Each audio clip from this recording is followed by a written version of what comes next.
ГСП онлайн. Городские новости сейчас.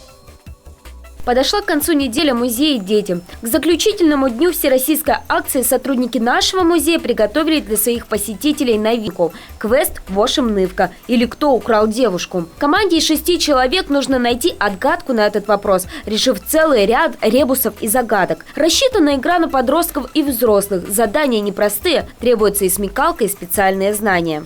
Труднее всего, наверное, было переводить с коми-языка на русский, потому что мы не изучаем коми-язык уже давно, с 1 класса.